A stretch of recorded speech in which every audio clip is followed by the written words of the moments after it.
Potions is one of the most challenging and hazardous subjects taught at this school. As fifth years, you will be required to reach new heights of both discipline and intellect. You will begin this term by brewing a Wiggen-Weld potion.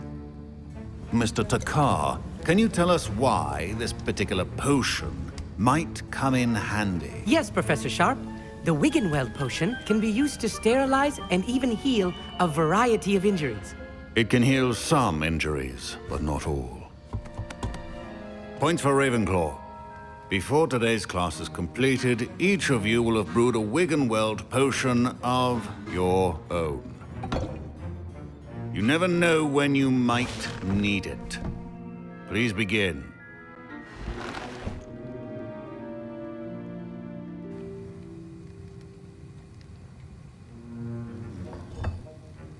Use a strong, even motion when crushing your ingredients. Please be meticulous when adding powder to your potions.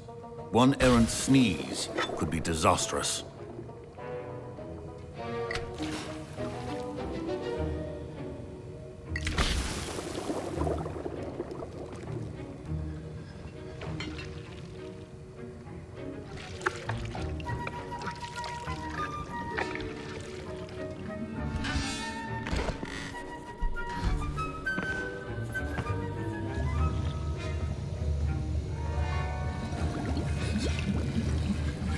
I see most of you have not forgotten how to stir.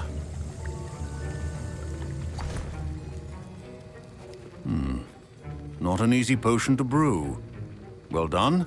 And from what I hear of your recent exploits in Hogsmeade, you'd also do well to practice brewing the defensive Edurus potion. Professor Weasley had you acquire the recipe from J. Pippins, correct? Yes, sir. Good. For the moment, you can find the ingredients you need in my office. But in the future, you'll be expected to provide your own ingredients. Some can be harvested from the plants you grow in your herbology class, and rarer ones can be purchased. Others, however, may be harder to obtain, and will require you to be a bit more resourceful. Come and see me when you've finished brewing, and we'll see if it was skill or luck the first time round.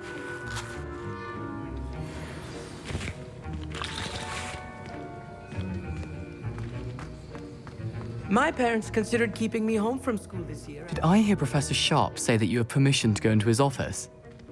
He did say that. He wants me to get more ingredients to brew another potion. Brilliant! You, my friend, have been presented with an extraordinary opportunity. You remember me, don't you? Gareth Weasley. Ah, yes. We met in the common room. Listen, anyone with a troll-sized brain can brew an Edurus potion.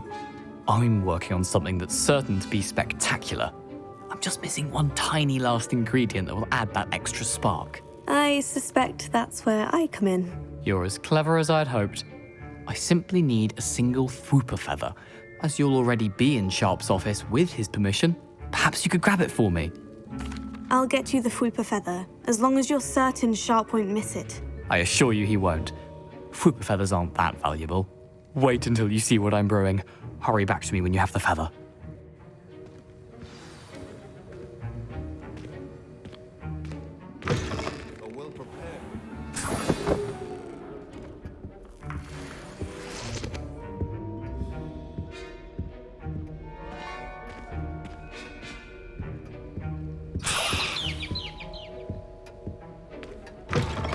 Potion should not be that color, Miss McDowell.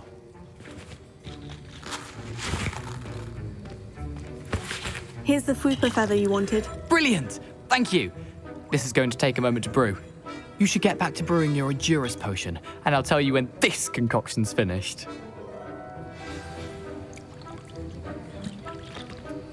Should you drop the Didney or crush it? Wrong answer could result in the unfortunate loss of your eyebrows. And now we add the mallow sweet, and... That's odd. What's happening? Wait, it's not supposed to... Ah! Get it! Dragon Dog! What happened?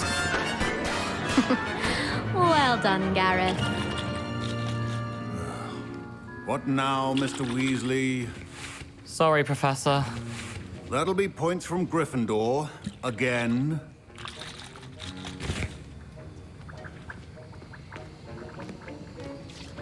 Mr. Weasley did not do this on his own. His accomplice will answer to me as well. Wiggenweld potion is not a cure-all, and no salve is a substitute for common sense. I brewed an Edurus potion, as you asked, Professor. I'm surprised you had the time. You seemed rather busy helping Mr. Weasley brew chaos. I'm sorry, Professor. I was merely trying to help a friend. Taking responsibility for one's actions does go a long way with me. I shall assume that you've learnt a lesson. As for the work you did today at your own cauldron, I will say you've done well. I confess I was skeptical, given the advanced nature of this class and the fact you're a new student. I'm glad I was able to meet your expectations. A rare occurrence. And you do well to remember that you're not a potions master quite yet. In addition to having a solid grasp of how to combine various ingredients, you should gain an understanding of the ingredients themselves. Pay particular attention in herbology. The plants you nurture there are often essential to the potions you brew here.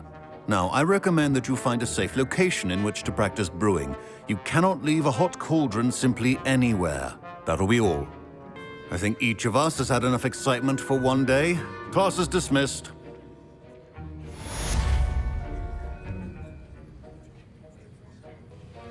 That was an interesting class. Thanks to you. Wasn't precisely what I had in mind, but it was still brilliant. I appreciate your help.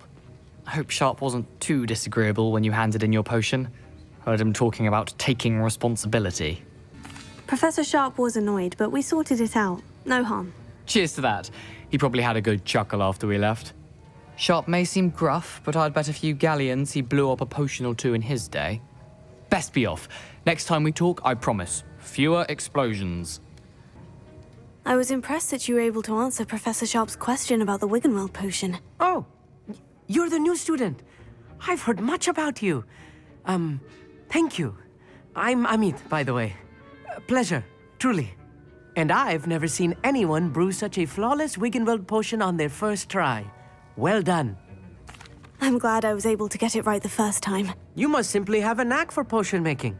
Some students seem so confounded by potion recipes, it's as if they're written in gobbledygook. A fascinating language, by the way. Neither here nor there, really, but I am a self-taught speaker. Merlin's beard, good conversation is the enemy of free time. I must return my book, Gateway to the Far Stars, before my next class. Speaking of stars, we'll be in astronomy together. You'll love it. Professor Shah is firm, but quite clever. See you soon, no doubt.